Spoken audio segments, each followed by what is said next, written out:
third panel. This is the second part of our meeting on digital oath. So an oath concerning the digital world. It will be a more humanistic session in comparison to the previous one, because we have a philosopher, entrepreneur, and another philosopher of science. I'm just a journalist, writer, professor, university professor. And then we have connected online Juan Garcia Gutierrez. Can you hear us, Juan Garcia?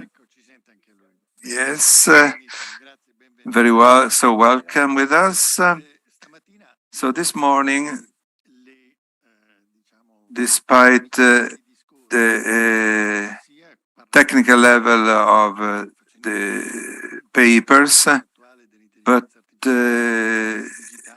giving an outline of the artificial intelligence, digital dimension, and all this stuff. So trying to understand the situation of regulations and the legal rules we try to give to this world, which is, I don't know if you think of Iceland. Iceland is living on fire. Anywhere you make an excavation in Iceland, they don't have any energy problem, because all the energy, all the heating comes from the soil, and they take it from there. And everywhere you go, you have to take care because there might be a hole, a geyser, so you could have easily a thermal bath, but also burn yourself. So the digital world is this world full of stimuli and living water and fire and vital energy, which is growing, and we realize that it is under our feet. We don't know where it will go. We don't know what it can eventually do and what will happen. So we must have an intelligence of this digital world, and also a Sophia, in a way, a wisdom. So understanding the wisdom that can underlie this word and all the implications that are hyper-technological and very much connected to a totally scientific world that cannot live without a meaning, without points of reference and values. Even if the external value is very delicate, we have to be careful with it. But you understand, we must understand why. That's the eternal question. For sure, the most recent activities, the most recent declarations, those in these days of the great CEO of the major digital companies, their concern, also political concern, are pushing into a direction where the human approach is searched for. Also talking to Fadi this morning, we feel that never as in this moment, the human dimension is mentioned. The human dimension in a world that seems post-human, but the human dimension is there and has to be analyzed and valued and protected. And you must understand that the human dimension is the one that regulates the digital dimensions and not the other way around. And the digital world needs to develop according to an orientation, which is not only scientific, but also ethical. So scientific and ethical. So we have a few questions, and we should open some tracks of reflection that seems important here. Let's begin with Anselmo Grotti, On my left side, a philosopher, expert of communication, has collaborated with many universities. At the moment, he's teaching digital languages and iconic communication. That is the title of his course now at the Harris Institute of Religious Studies in Tuscany. He has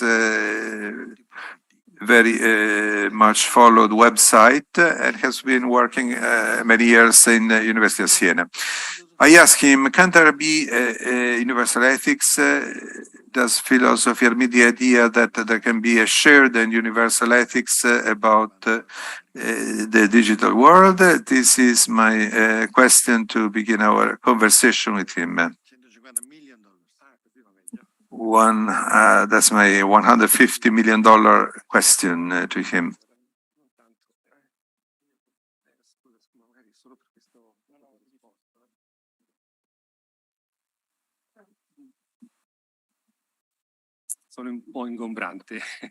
So sorry, I needed to move around.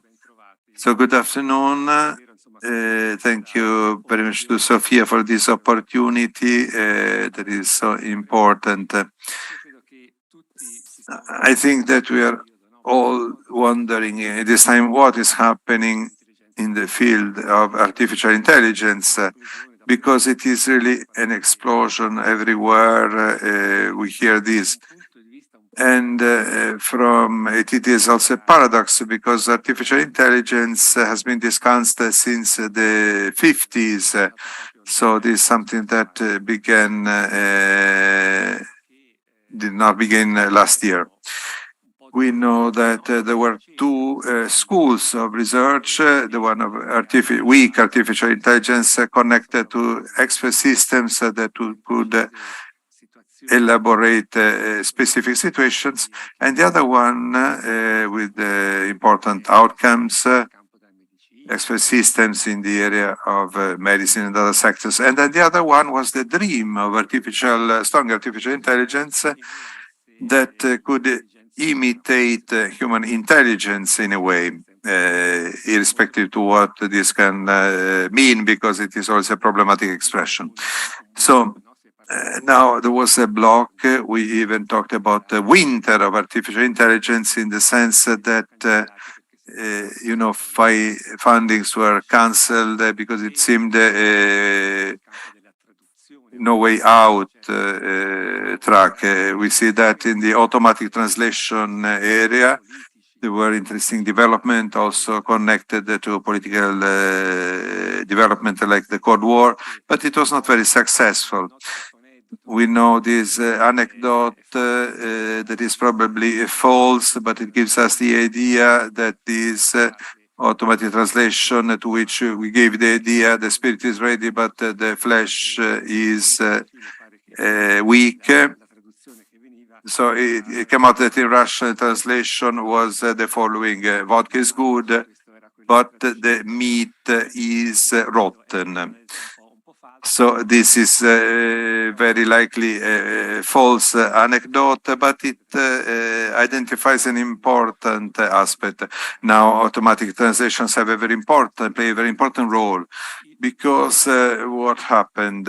The basic point is that we don't tend any longer to search for understanding, but correlation. That's already an element that I want you to have clear. So we don't search for understanding, but we search for correlation. So the automatic translation today is not a translation. We imagine it in the 60s, like a system of rules and terms, but it simply we search for words that have been already translated by human beings, and we put them in correlation with other words. This came out because two basic aspects came out that were not there before. The idea that there is a huge availability of data, the network, the internet, and a huge capacity for calculation. So anything I say has already been said and translated elsewhere. So I have just to search for the right box or the right drawer in order to find the right translation. This needs for a great capacity of calculation and organization. So we all try to use these conversational tools, and we are impressed by the type of outcome. There are mistakes, but it is fluidity, and in comparison with that, vocal assistants are like stones, said a Microsoft executive. So there are problems connected to the regulations that say, let us stop research on these, all this debate that involves many entrepreneurs in this sector, and not only people outside of it. So this is not the place. I will not discuss whether the catastrophists are right or not. There are positions that say, let's try to be nice, sympathetic with artificial intelligence, because if we are sympathetic with it, it will consider us as pets. That's an extreme position. But even without having this extreme position, you can think of the problem of privacy, a series of topics that I cannot face now in detail. I will dwell on two things, and you tell me when I have the last 2 minutes.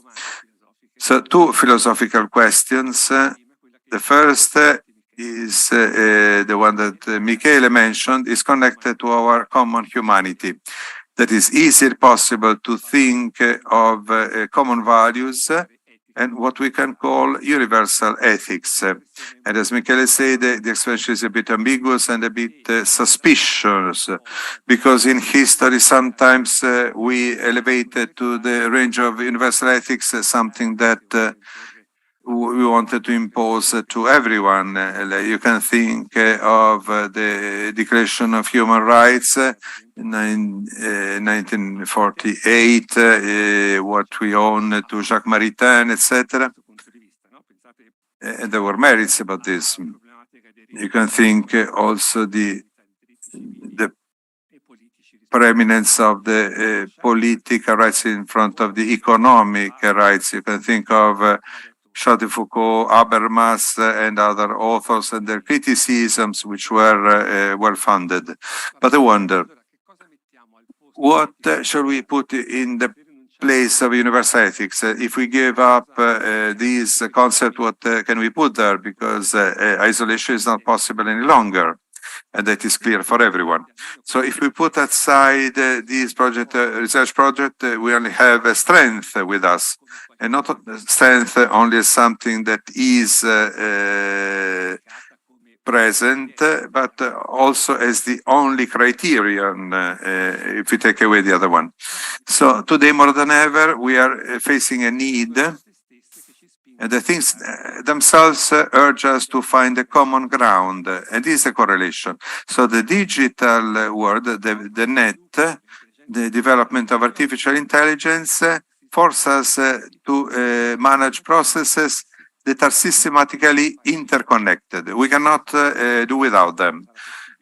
We don't know if that is possible, but we must make it possible, because we need them, because we are in this condition. If we were in the condition where everyone are in the shadow of their own vision of the world, their own city tower bell, we could go ahead quietly, but this is not the case.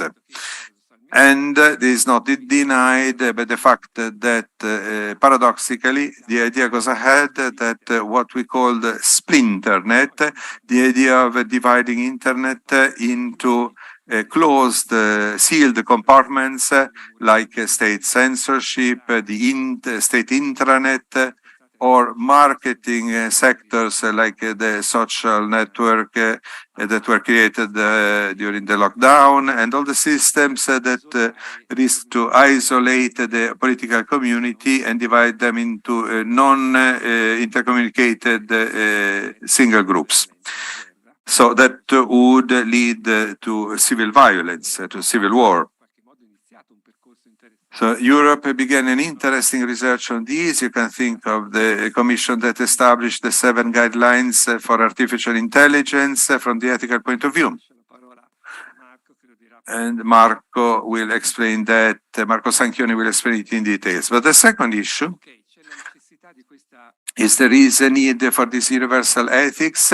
So how can we imagine to begin this track that is connected to artificial intelligence? So this is the point. The threat that many perceive coming from an increasing simulation of language, we don't face it with a petition principle like saying humans are superior, etc. Yeah, maybe it is true, but I have to demonstrate it.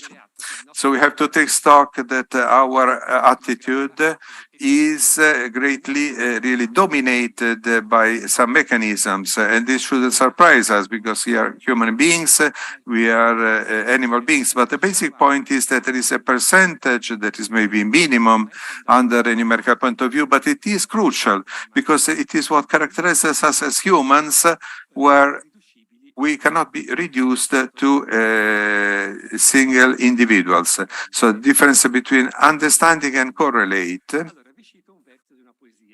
I quote a verse of a poem. I want to ask you who is the author. The verse is, if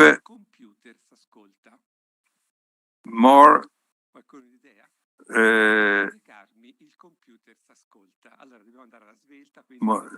sorry, I can't understand all the words. If the computer listens more than... Oh, that's a poem by Angelo Leopardi, by Giacomo Leopardi.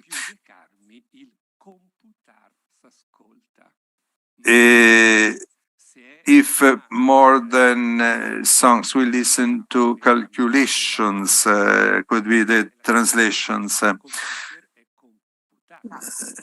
You know, computer is something that makes calculations. So Giacomo Leopardi understood one basic things, that there are two processes that are both important. That is to calculate and the songs.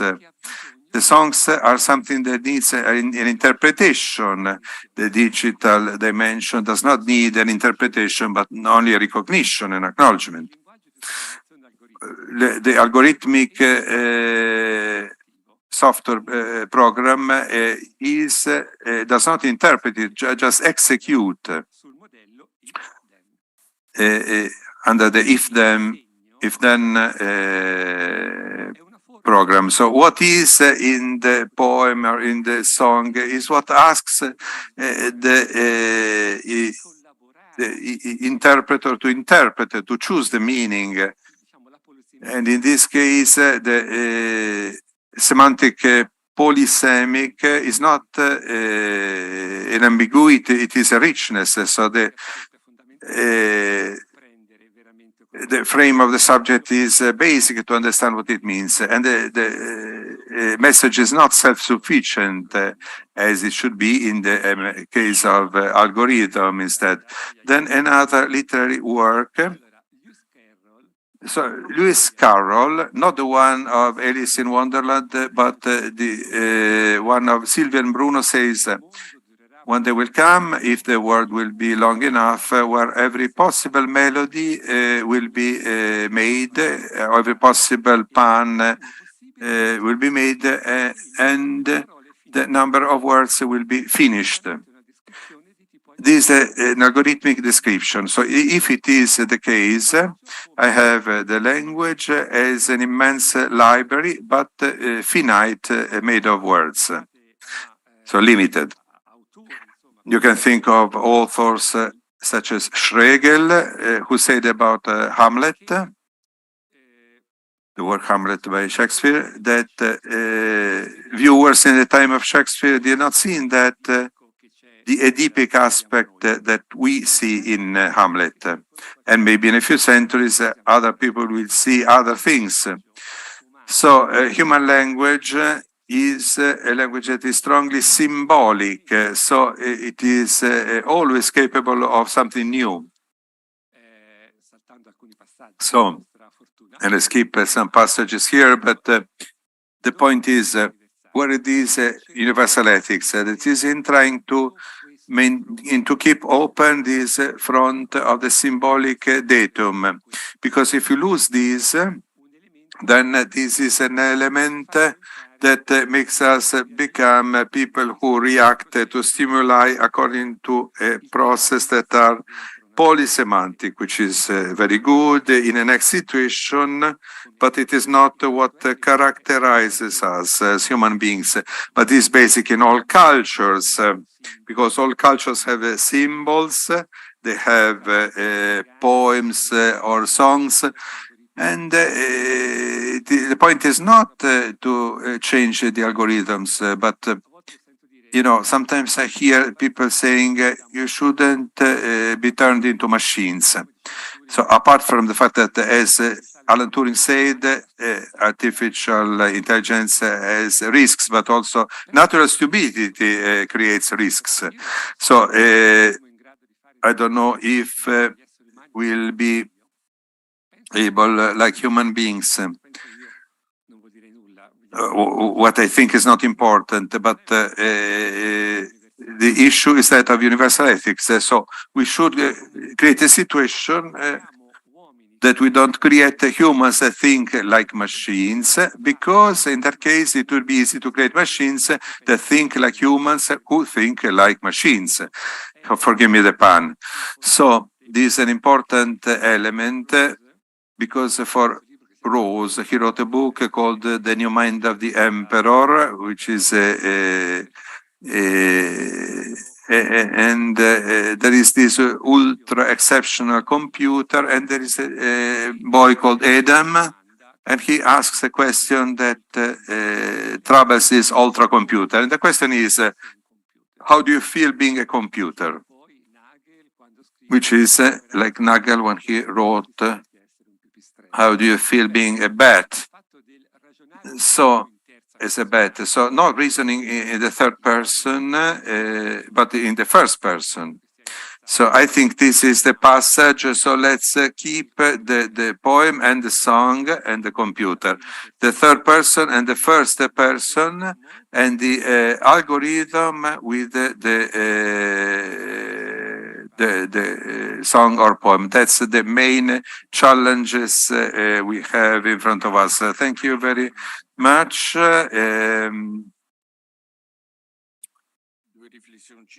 So 2 short reflections on what Professor Grotti said.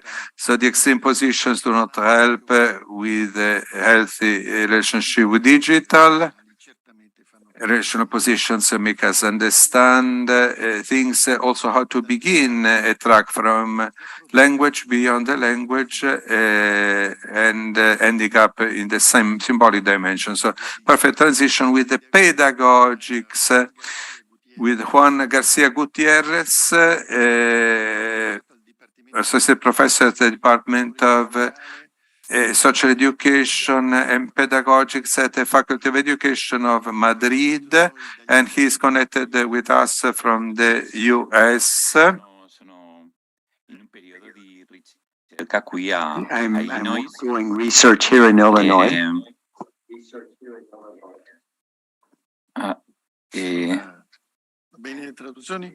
Scusatemi, sì, certo, va bene la traduzione, ma anche la sento io. La sento io. Temo che è un problema tecnico, perché io sto traducendo, però devono mettermi nel canale che va nell'inglese. Capito, sì, certo. Quindi chiedo alla regia. Si sta cercando di cambiare la regia. 1 minuto di sospensione.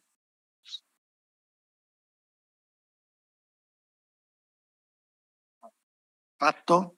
Tutto a posto? Everything is okay now? Okay? Okay.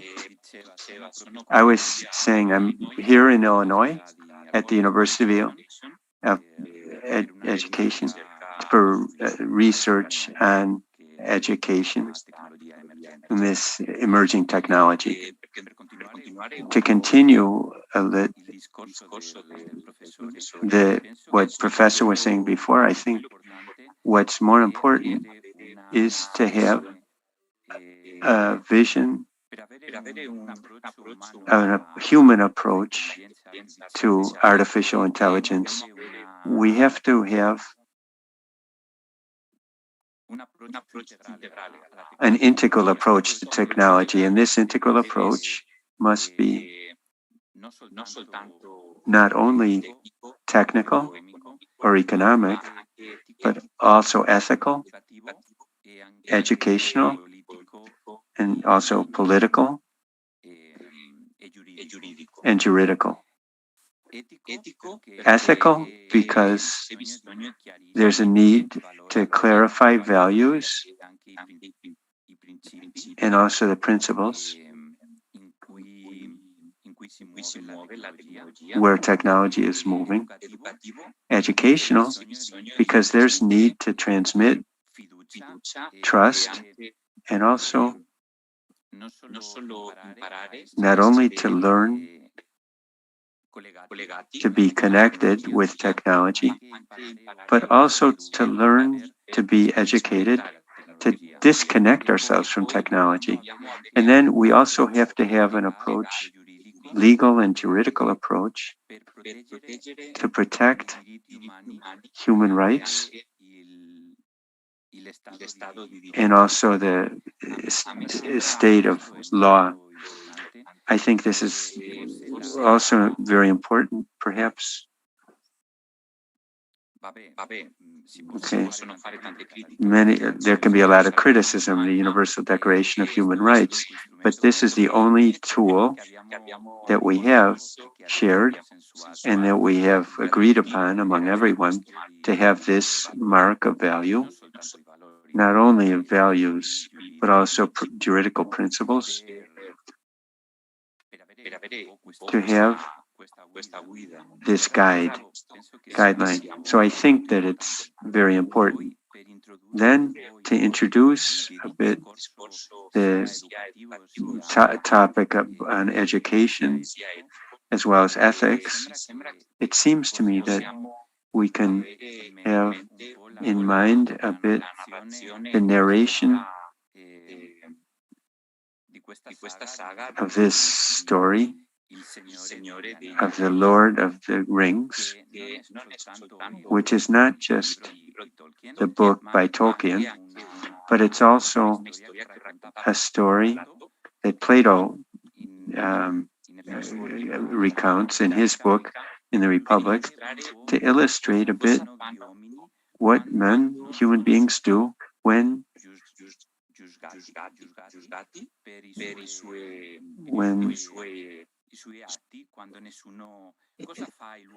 what does a human being do when no one can see him? I think that this is also very important to understand a bit better what is our relationship with technology and how can we do good with technology and understand that also technology, as it's said, is neutral. In reality, technology is not neutral. It has its own values, which from an ethical standpoint must be analyzed, clarified, and also identified.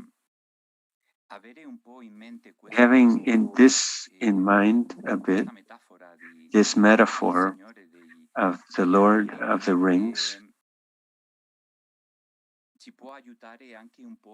we can also be helped a bit by seeing what is the weakness both of ethics and as well as education to deal with this situation of technology.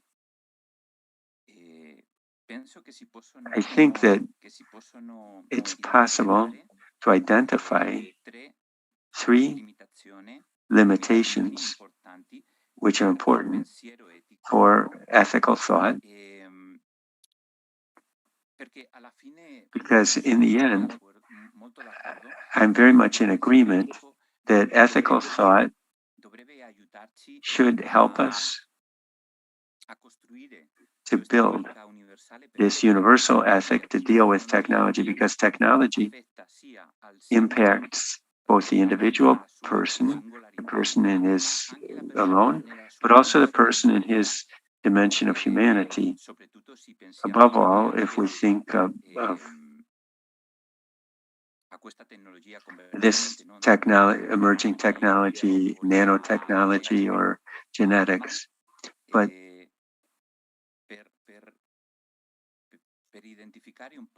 to identify a bit the weaknesses that this thought, ethical thought has, I think it's possible.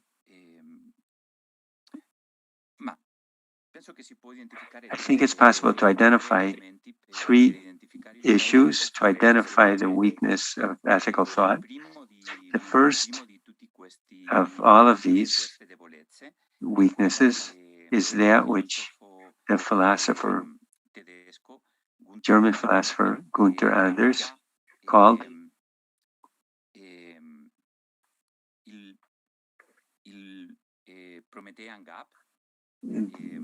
the promise hang up.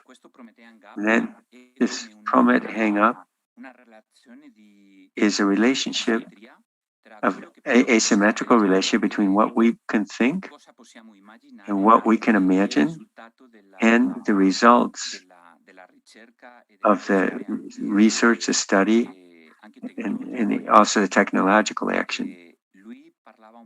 He spoke a bit about how there is a gap between what we can do with technology and what we can think, or how we can imagine the results of this technology. In this, there is a very big asymmetry. What we can do and our capacity to imagine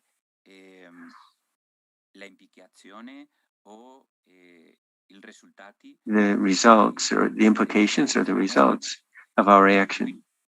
He had in mind the example of the atomic bomb and how we can create the atomic bomb, but we cannot really imagine its effects.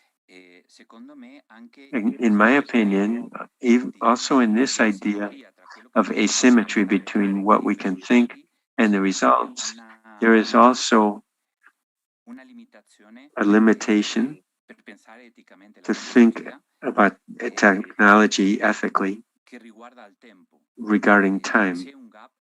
There is a very big gap between time, human time, which is a time of growth, a time of processes, a time, slow time, and then there's the time of the machine, which is accelerated time, rapid time, instantaneous almost. This is very important to understand the impact that the atomization can have thanks to artificial intelligence in the human processes. Human processes have a human time. They don't have the same time as the machine. In this gap between human time and the time of the machine, I think it's also a difficulty to think ethically about technology, because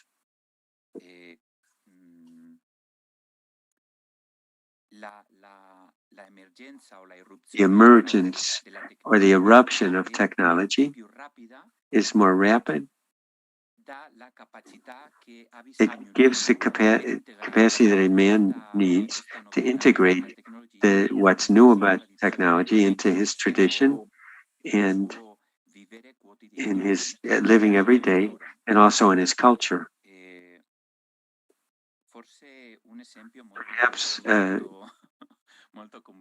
A very common example development of the speed of the machine is a bit like our process of, of, of decadence, because we have a lot of stimuli which we cannot control or resolve all of these stimuli in the way a machine does. And the result is that our capacity declines of attention. Then another limitation is that there are many essays that have analyzed this reality. The principles, the ethical principles, or an ethic, the global oath, or this recommendation by UNESCO on the ethics of artificial intelligence. In the end, ethics cannot guarantee in itself these principles. In the end, it cannot say that artificial intelligence must be ethical or must be associated with human values. In the end, it's this way, and this is because there is a behavior in human beings that the Greeks called akrasia, which is a weakness of the will. We don't do all the good that we can or that we want to do. This is why it's also connected with the importance of education. And also it's very much connected with a very pragmatic limitation, which is technology is a sector, an area, field where there's a lot of money.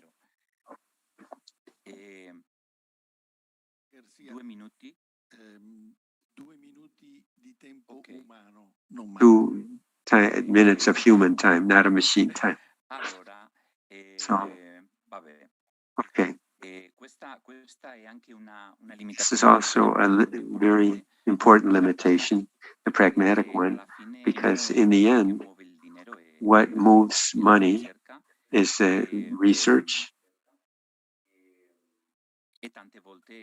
And many times, this is even before ethics. And also for this, I think that we need not only a global ethic, but above all, a juridical international that deals with artificial intelligence, but other technologies which can transform the human condition precisely almost in the neurobiology. And then let's take a look at the implication, educational implication, which is above all, I think in two senses. We need to learn to be connected, but above all, we need to learn to be disconnected from technology, whether it's internet or some application. In this sense, we have to learn to be connected to technology. We need to learn an ethic of artificial intelligence. We need to learn what they call digital competence, which is both critical thought, but also in using technology. But I think that what's more important is to learn disconnection from digital, because here there's an important paradox, and I'll conclude with this paradox, with this question. We are teaching artificial intelligence many capacities which are human, and then we need to learn to utilize artificial intelligence So we have to learn to utilize artificially that capacity which is really human. Instead, we left aside that teaching those human capacities directly to the human being.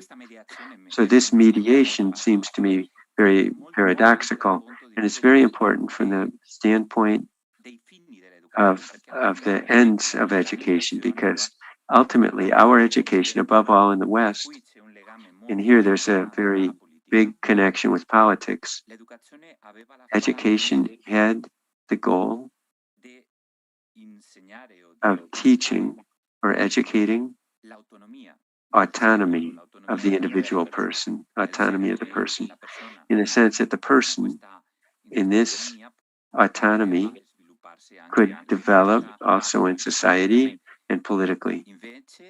Instead, now, this autonomy or this independence of one's own person, I think that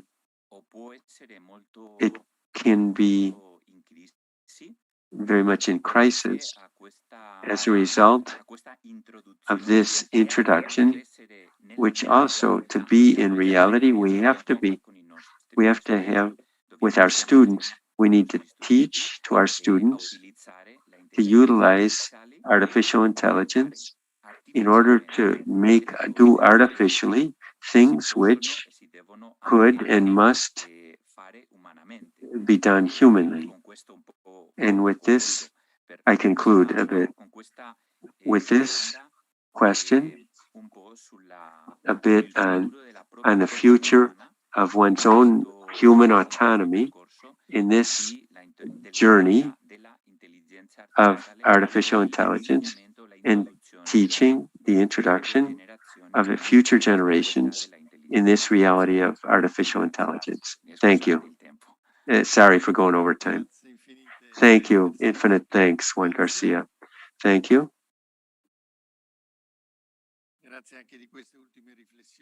Thank you also for these last reflections on the human relationship and the artificial, and how we can use artificially capacity now and some human points of view. It opens the way, the fact of having to be slaves of machines, because doubly using these machines on an always more human level. Thank you to Juan Garcia. I think that it's connected now. We're talking about politics and education, the necessary connection with politics. Politics, let's see if there is Brando Benifei. Is he connected? Not yet. So let's wait for him afterwards. He should join us. So we'll go on now to Gabriele Campanile. Gabriele Campanile is an entrepreneur. Before coming here, she shared with us the Woman 4.0, that she's the president of it, with very demanding projects. I'll just refer to one, Info Girls, to study artificial intelligence of students at a high school level. And then the fact that they educated in 4 years of life 400 women in the direction of going beyond the gender gap, which it still exists, also in the digital field, where perhaps it would be possible to hypothesize a parity. In the digital world, it could bring about a social change. Starting from your experience, the fact that we go beyond gaps through education, through work, through deep relationship among persons.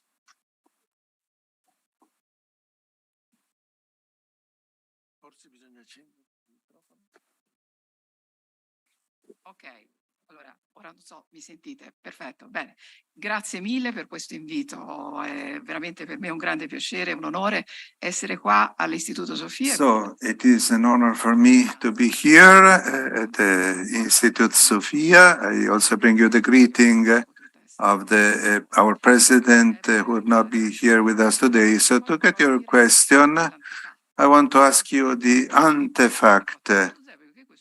Why women 4.0? Women, okay, 4.0, it means the fourth industrial revolution. A small anecdote, myself and Daria, we got to know each other many years ago. We began working on processes of digital and technological transformation in organizations. I premise I don't have a technological background, I'm a humanist background. Daria, instead, she is a tech, she is a technological woman. So putting together these two visions, we thought it could give you a value, because we think that any technological digital transformation must always put the center, the person at the center. So from this experience of work, we realized that the women were not there. So when we do digital transformation, women are not there in tech professions. So we wondered why. So data are very discomforting because basically they tell us that women are far from technologies. So we have the data of the European Union that tell us that digital skills of women is equal to 38% in Italy in front of 45% for men. So we have very low level of digital skill in the whole population, but there is always this gap. And women always have something less in comparison to the technological skills of men. But if we see the world of labor, here again we have other very concerning data. First of all, in Italy, we have 1 woman on 2 is working. We are 59.2% of women's employment in Italy in comparison to 65% in Europe. So 14 percentage point of gap. So there is a problem of gender gap in employment. Then when women do work, if we see the data, we see that women mainly work in economic sectors that are considered in average close to women, like public administration, education, healthcare, the third sector. If we look at the data concerning women's employment in other economic sector, we see that women disappear, especially in the technical areas. So you understand that there is a problem there. There is an employment problem, occupational problem, and also in a historical moment where there is a mismatch between supply and demand. I heard in the radio that some rates diminish. There is a high demand for technological jobs that goes unevaded. And this can be an opportunity seized by women. But what is our mission as Association Women 4.0? It is to bring women not only to be users of technological digital tools, but to become co-constructors, co-builders of technologies. As professors say, the technologies are not neutral. So to bring in the construction of technology, in the project of technology, which is the women visions, means to work in inclusion. Let us, women represent 50% of the world population. The fact that women are not in the project, it means to take away an important part of the division. So, what are we supposed to do? This is what a person with a humanist profile says, because I think that any women, irrespective to the profession, any person, not only women, but also women, are in some way touched by technological and digital transformations, even in the working places. So any profession has to do the operation, the upgrade operation of competences that will be technological, but will also be the skills we can define soft ones, what we can define as a cross. So it is not by chance that the World Economic Forum, when they make the top 10 of skills that are more required in the future, every year more and more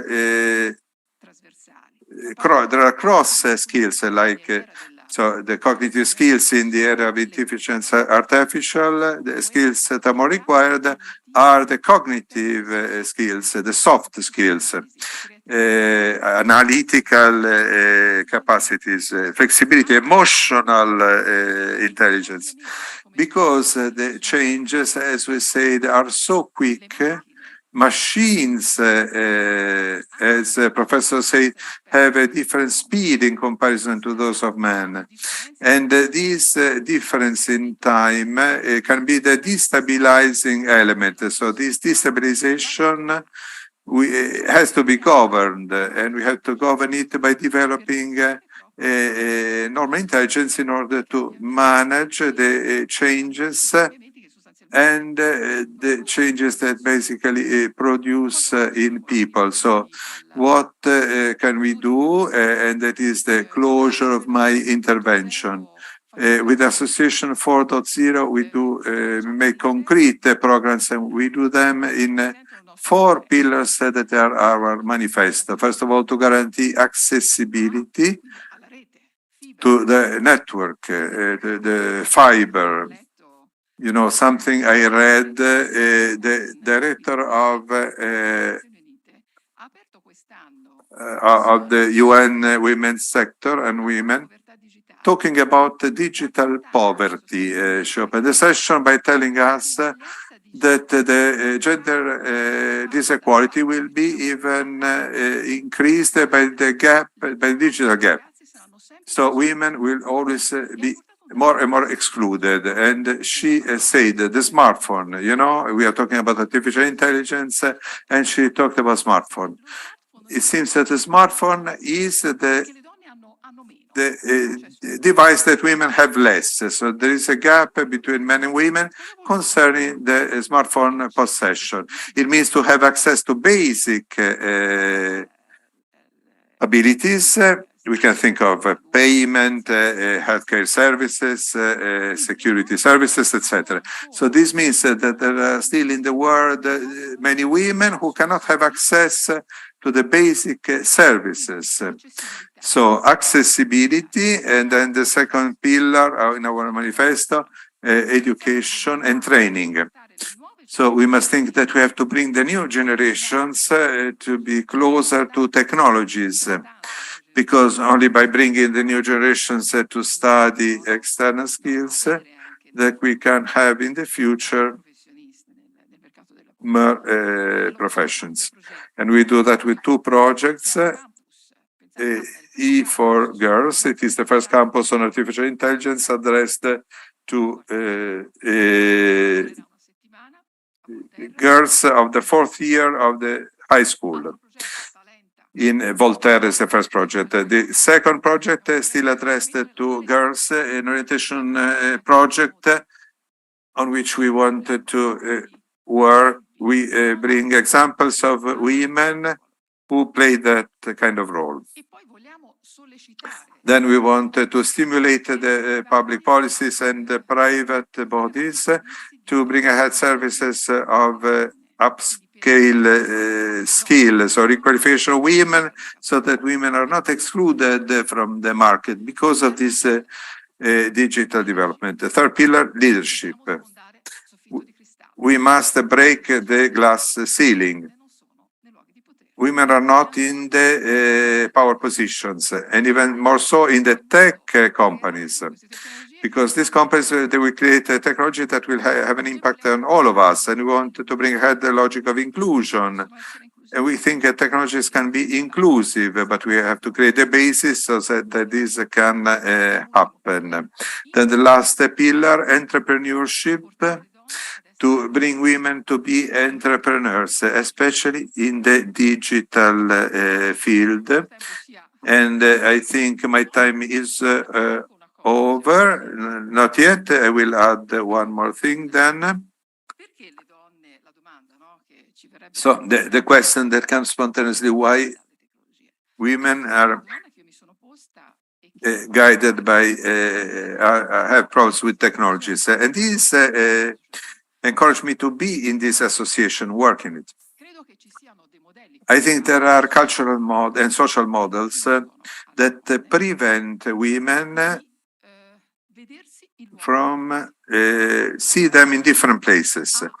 So women have something beautiful in their hand, which is care.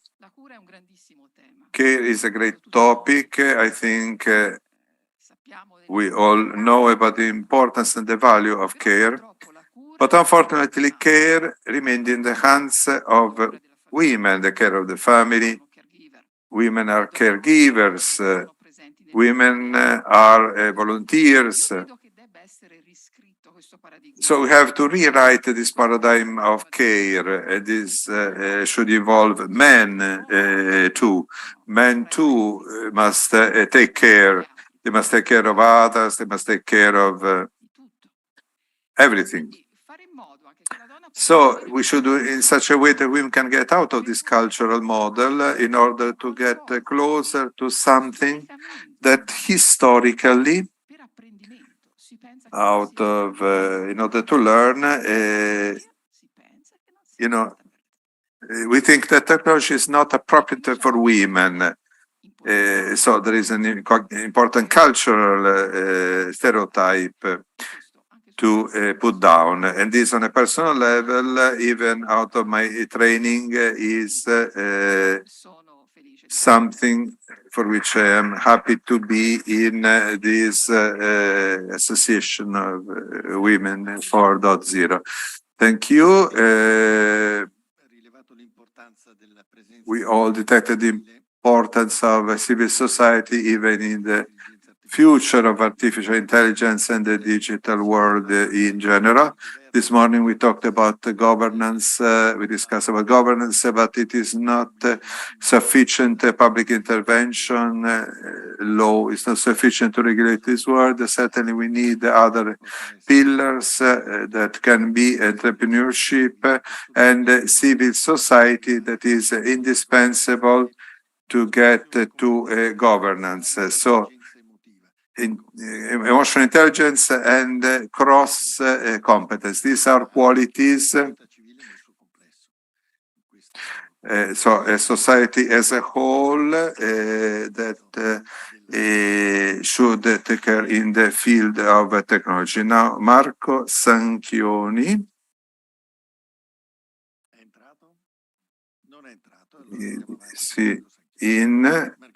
Marco Sanchioni is a searcher,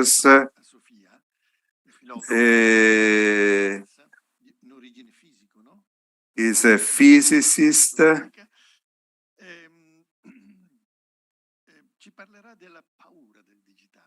We will talk about the fear of digital. Why are we afraid of intelligence? Fear is growing everywhere.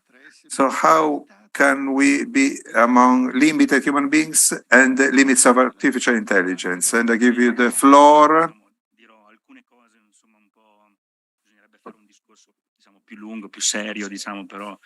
So I need a number of things. Thank you for all the provocative things that you shared. Precisely, what are we scared of with artificial intelligence? The first question that I posed. I'd say, surely, we also said earlier, we are we organisms were very emotional. These big changes, as they unleash great emotions, very often what, in my opinion, happens is these emotions are elevated, which perhaps we experience, to rules or to morals. And this is demonstrated, not just what we've heard, but also psychological moral experiments demonstrate that our morals are provoked by emotions. Nevertheless, let's say our morals, someone who's more authoritative than me says, should be the fruit of our reasoning, not just our action, our reasoning. So the historical teaching that comes to us is that we need to distrust all the moral rules that come from our emotions, but would go in depth, try to understand what's beneath this activity, to understand why. So in front of the digital world and so on. And oftentimes, for me, the point is to also from an ethical standpoint, in my opinion, we must, first of all, free ourselves from cliches that we have about artificial intelligence that can be stem from many situations, science fiction, I heard it said, our direct experience, and so on. And the question that I posed is, what are the fears that it's appropriate to have? There are fears that are the fear of witches. These are things in the last years, but an experience that I have is this, that recently it happens to me often that in the academic world, we talk about artificial intelligence, and oftentimes the person with whom I speak, they manifest a fear, distrust also with regard to the morals. What I realize oftentimes is that this conversation partner doesn't know what artificial intelligence is. When he begins to use these words, the propagation of error, structure, let's say keywords in the understanding of artificial intelligence, I see the person with whom I'm speaking doesn't follow them, isn't aware of them. So in my opinion, what does this mean? I said to myself simply that the person that was in front of me, they gave judgment which are pretty irrational, emotional, linked to fear for something new that's happening. So in my opinion, the first step to produce an ethic of artificial intelligence, a good starting point is to not stop at what artificial intelligence does, the machine, the car that drives alone, or translating language, but to try to understand how artificial intelligence does what it does. In other words, go into the details to understand how the correction of errors, how certain mechanisms are developed. And so now we would need to take a class in this. But things that I understood in studying these things, and perhaps they're things that we all know, I don't know. But I'll just tell you two of them today, which I think are important. The first one is that artificial intelligence does one thing at a time well. In other words, it's taught and directed to do a specific thing. So the car is taught to drive. Here, there's a famous example. There was this whole debate about the chess players that they beat the world champion in chess. So let's go to Fagot, this person who's it's a little bit more. Fagot is chess. Well, can we ever make it? We made it. The artificial intelligence beat the other person. At that level, artificial intelligence playing chess, they would lose against someone like me, who's, I don't know. To say that artificial intelligence does one thing at a time, you can't direct it to do two things simultaneously. That's different from us. We do many things badly. Artificial intelligence does one thing well. Therefore, then there's another thing that came out earlier or also this morning, is that artificial intelligence learns from a lot of data. So it needs a lot to learn a little. We need a little to learn a lot. We reason by analogy to understand. We don't reason through correlation, we're seeing. So there are significant differences between the neural network, artificial ones, and our neural network. This just to say there's a lot to learn. We're very far from this standpoint from having one's own intelligence, let's say, as we understand, as a human being understands it, these mechanisms. The second thing is this, that to make this artificial intelligence work, we need certain data that is the input in the artificial intelligence. They have to be certain, even if they're not binary, even data which are probable, but there has to be a certainty with it. So let's say this means what? That artificial intelligence, what it does is reproduce in a very interesting way, perhaps, what it already has. It's not that it invents. It takes something it has and it reproduces something from what it has. So this just to say that the results of any artificial intelligence are conditioned by the input. This could also be an ethical problem from a certain standpoint, but this too is very different from a human being who reasons, that we are creative and so on. This just to say two characteristics that distinguish us from the way artificial intelligence works. So with these things, from the ethical standpoint, is everything okay? Is it all right like this? We don't need to worry. And my provocation that I offer is this. I don't think that we should be only worried by certain typical concerns that you feel. Artificial intelligence will take jobs away. There's a racial or gender bias, takes control of things, typical things that we hear people say. But the point is, in my opinion, we need to be more worried about the influence that artificial intelligence has on what it means for us to be human beings, what we were saying earlier. In other words, a human being by now, today, cannot be only someone who does something, cannot be, because otherwise, the artificial intelligence, even if it just does one thing, it does it better. So the human being must be something more. So what is he then? In my opinion, the artificial intelligence pushes us to look for what we are. And in my opinion, it's an important influence. Many of the theories about human being are a bit weaker with respect to the way they could have seemed 100 years ago. Yes, from a standpoint of regulation or ethical standpoint, neglecting the ethical problems linked with this, your work, and we enter into politics and economics and so on. An ethical problem on this, in other words, on the sense of human being, meaning of a human being.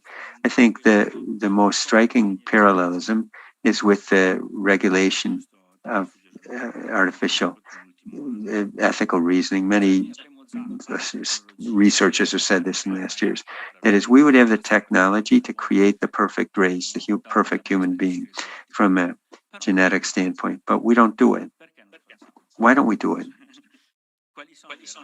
What are the reasons that push us to not do that thing there? In my opinion, the same reasons could push us to not create artificial intelligence, which, not from a technical standpoint, but total standpoint, that it would replace what could be a human being. In other words, what's the point? We could wish and hope to not push ourselves to create machines that could surpass this human limitation after artificial intelligence, that, in other words, that we discovered after AI, that sense of humanity that we have now and humanity before artificial intelligence, and what our limitation could be. Clearly, what we're trying to study today. But I think that this parallelism with genetic engineering could be a guideline to follow. That is to go and question the reason that we don't build the perfect race, assuming we're able. And that could help us to pose questions on why we don't want to build artificial intelligence, which replaces us not only from a technical standpoint, but a complete sense of humanity. And there could be our ethic. These are my 2 cents.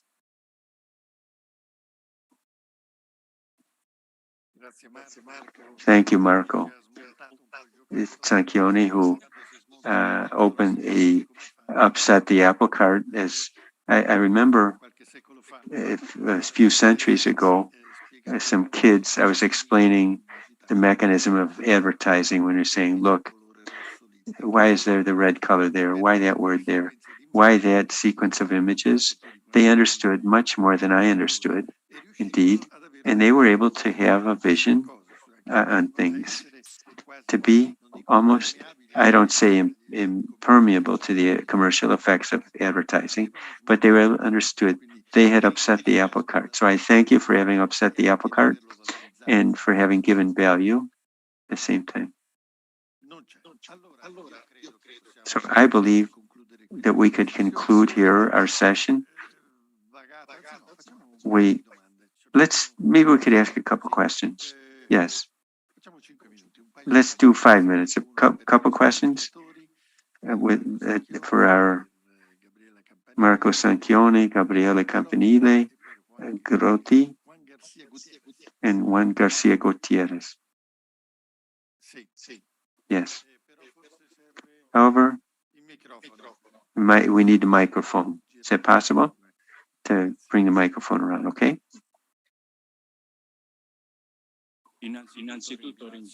First of all, I thank the speakers because for me, it was a discovery of concepts that I will bring home. I start because at a certain point, Turing was quoted. Turing was a very great scientist, someone who then gave the structure to what we call artificial intelligence today. And he very deserving because he's the one who decoded the Enigma. Enigma was the Nazis' code with which the Nazis communicated among them. Turing decoded it. But what happened after the war? Turing was a homosexual and he was condemned, and therefore a person who was well deserving because he did good for all of humanity then committed suicide. What do I mean to say? What happened to Turing, this failure to recognize the value of a scientist on the part of all of humanity, brought to my mind what Professor Grotti said. Does the problem of artificial intelligence exist? Artificial intelligence, can it be used also as a tool of manipulation? Therefore, we have to understand how it functions, how artificial intelligence works, but above all, we need to find and create a way, an ethical way, a common moral rule that allows us to see. Remember, Professor Grotti, we're all interconnected. We need to find an ethic, a common ethic that makes it possible for us to navigate and govern this phenomena that we all belong to. Thank you. Thank you. I don't know if someone wants to say something. This reflection, I think it seems very correct.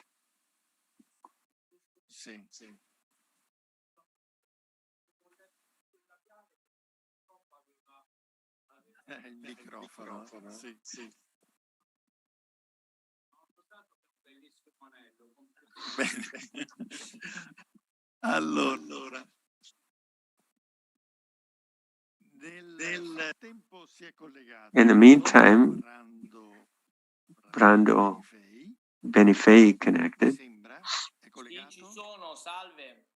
Yes, I'm here. Hello. Hello, someone, a member of the European Congress, a special for the Democratic Party, as a speaker there.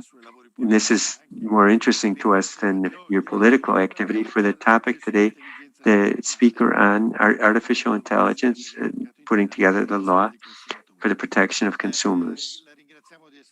Thank you for having joined us. We had this panel. Dedicato piuttosto No, alle it's not the panel legislazioni di connected with controllo legislation or control. Forse qui c'è qualcosa. Maybe there's something La here. regia forse dovrebbe Our sistemare.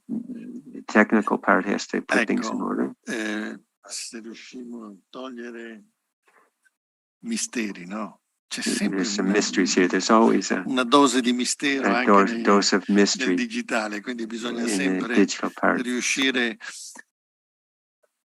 È possibile togliere questa voce? So, can you hear me?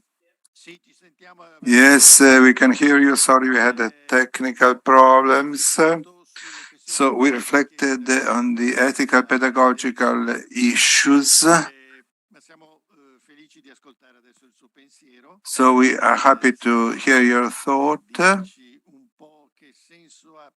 What is the meaning, in your opinion, working in this field, and why it is important to field in the area of artificial intelligence and its regulations?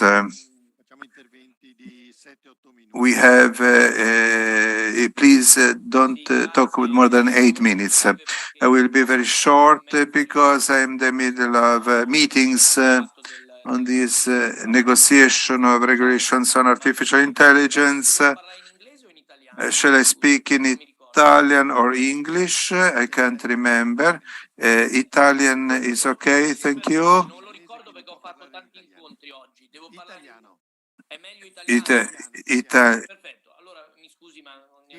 Okay, I apologize. I don't remember what language I have to speak. So it is a very important topic on which we're working, not only legislative level, even much time before starting out negotiation and work on regulations. It is a debate that began in the institutions many years ago and that led to having a proposal of regulations, so a legislative act that is very important and meaningful, that basically creates the condition to give rules for artificial intelligence, and its use is with elevated risk. So concerning public health, the cognitive development of children, democracy, etc. So these regulation has worked on potentially risky areas, and we put a filter basically. So what those who have a meaningful risk in these areas have to submit themselves to a certification in order to get into the common market. So it is an internal market regulations that identifies which categories of artificial intelligence has to enter the common market and at what conditions, under what rules. And we also should identify the uses like a predictive policy, emotional recognitions in different fields, in the area, in the school, etc. Then biometric identification of the public spaces in real time, with a telecamera with facial biometric, face biometric recognition, so different fronts. So this is a topic.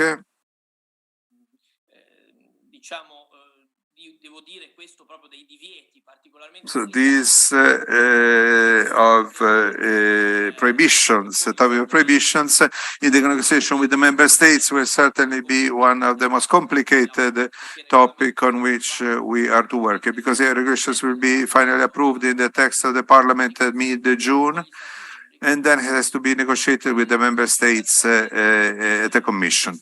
So basically, European Commission. So this situation is the fruit of many months of work and discussion between the political parties, and the European Parliament has reinforced the text by reinserting a verification of impact on the basic rights that we can do to the users of systems. So it is different requirements in comparison to the one I referred before of certification to get into the common market. So this is up to developers, but those who use a small or medium enterprise or a public administration and makes use of the systems of artificial intelligence should be verified impact towards their final users, like citizens and users, final users. So this is the context.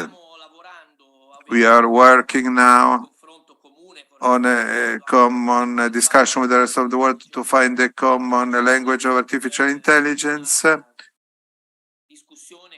and a discussion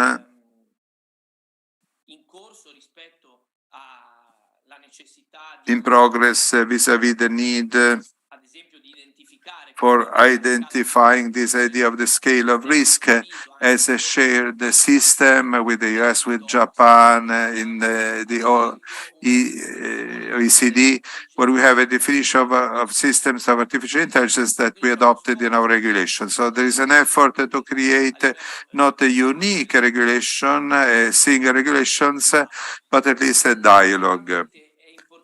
Certainly it is important also the work we carried out of modification on the on generative artificial intelligence that was not regulated beforehand.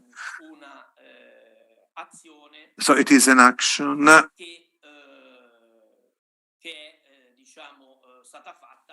which has been done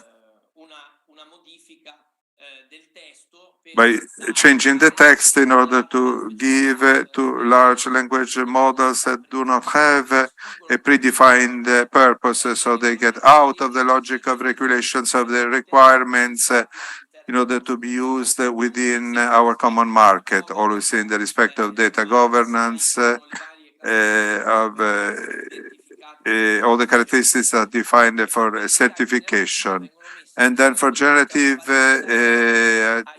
artificial intelligence, there are limits towards deep fakes and all the copyright royalties in the area of systems of artificial intelligence, and transparency on the contents that are generated not by human beings.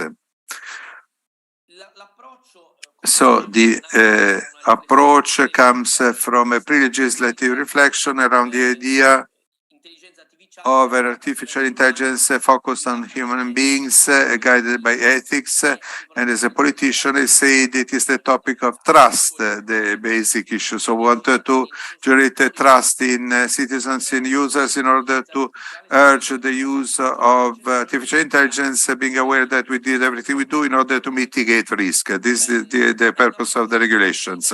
It is an approach in line with the different acts that the European Union tried to operate on different fronts, and it is an area of action that is quite meaningful,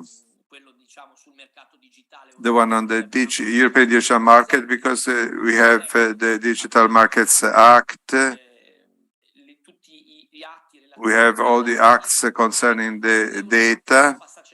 So Europe is trying to go beyond the fragmentation on this topic and build more unity. And in fact, this topic of political unity comes back strongly because if the European Union were more united politically, it would be possible to have a greater capacity for investing and building actions and creating abilities on the front of artificial intelligence and be more creative also vis-a-vis the US and China. Rules are not sufficient, even if Europe tries to be on the vanguard, but we need the ability to do well everything that is around us. So the topic of a more political unity of Europe is very topical also when we talk about this subject. I apologize with you, but I have to go, I have to leave you because my commitment forced me to leave. I hope I gave a contribution to your work. Thank you very much. The sentence rules are not sufficient is very important to all of us.